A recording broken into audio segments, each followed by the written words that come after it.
What's up, Guardians? Profane here. Thanks for checking out the video. The Lake of Shadows returns as this week's Nightfall rotator. And to anyone who missed out on the opportunity earlier in the season, this is going to be a great week to farm for the Undercurrent Waveframe Grenade Launcher. To those who don't do raids, this is the perfect substitute for the Forbearance. To get Adept versions of this grenade launcher, you will need to complete the Lake of Shadows on its Grandmaster mode, which will also provide you with an abundant source of Ascendant Shards and exotic Engrams. And today we're going to be going over everything that you need to know to be able to easily and quickly complete this Nightfall. We'll be covering all the best strategies, best loadouts, and all the currently functioning cheeses and workarounds. The Lake of Shadows will put you up against both Cabal and Taken factions. There will be a big Chimera mini-boss, Cabal Threshers, a Tormentor, Unstoppable Champions, and Barrier Champions.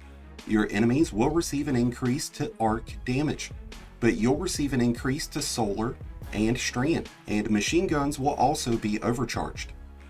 With Unstoppable and Barrier Champions in the mix, the Wishender will be a great exotic option this week, but so will the Wishkeeper and the Malfeasance. The Polaris Lance continues to be a great option, and if you really want to set the world on fire, bring a solar build with the Dragon's Breath. The opening phases of this strike require you to escort the resonant payload through these back alleys of the EDZ. An Invis Hunter can easily keep the payload going while remaining invisible, but if you don't have that luxury, you'll want to just play as far back as possible and move the payloads a little bit at a time. Once you reach the Chimera, the best way to handle this boss is to stay all the way back towards the alleyway. Stay out of the blight-infected floor and pick the boss off from a distance. When the boss pops its shield up, you'll need to reposition to the left just momentarily in order to hit all the blights, but then just jump back over to the other side of the broken bus. After the Chimera is down, you'll transition into the spillway, where you'll meet up with a bunch of Cabal forces. There's a lot of boxed in spaces through these corridors, so be sure you don't get too aggressive. Once you've made it outside and are on the walkway, there will be two Threshers that swoop in. Be sure to get behind cover and prioritize these. Their missiles deal out insane amounts of damage and have wicked blast radius, so don't let yourself get caught off guard. Once you've cleared out all the enemies here, you do have the ability to skip the next couple of sections, including the Tormentor, to get straight into the boss encounter, but this will remove your ability to finish the Nightfall with platinum rewards. If you're okay with that, you can use some of the posts on the wall to parkour your way onto the broken wall where the final boss encounter is.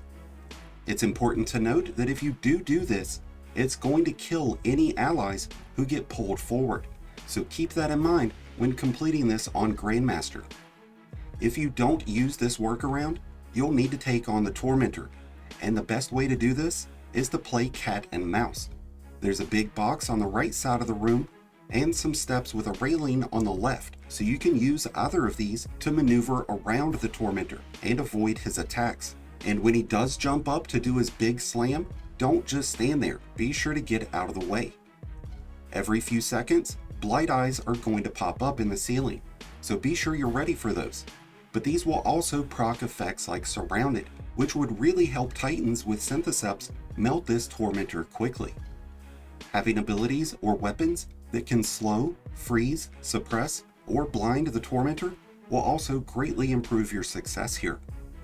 After the Tormentor's down, it's just a hop and a skip away from the boss encounter, and this encounter can still be easily cheesed by jumping up to the rooftop before you start the encounter. It can still get dicey up there, so if all three of your teammates are hanging out up there, be sure to give each other plenty of space, but this is also why a Well of Radiance will be so vital for Warlocks to use. You may find it more advantageous to only send one Guardian upstairs. Keep a Well of Radiance down on the stage, and if possible a tether, and be sure to pop those resonance beacons when they spawn up, that way the floor won't stay blighted. If you stay down on the stage, it's best just to keep circling the perimeter and using the broken concrete slabs as cover. The boss will tether you, so you need to be quick on the draw to shoot those down when it does happen. And if you are using a solar build, having healing grenades will really help out here. And with that, I do believe we've covered all the ins and outs of this week's Nightfall Rotator, the Lake of Shadows. I wish you all the best of luck in your journey through this Grandmaster and in getting God rolls of the Undercurrent. Thank you as always for checking out the video. If you enjoyed and found it helpful, then be sure to hit that like button below, along with the subscribe button if you're new. Both are greatly appreciated and both really do help support the channel. If you're a new Light Guardian just starting your journey, or a battle-hardened veteran just looking for a new home, then be sure to check out the Discord link in the description below and join one of the greatest communities in all of Destiny. And until next time, Guardians, this has been Profane, wishing you all some happy hunting.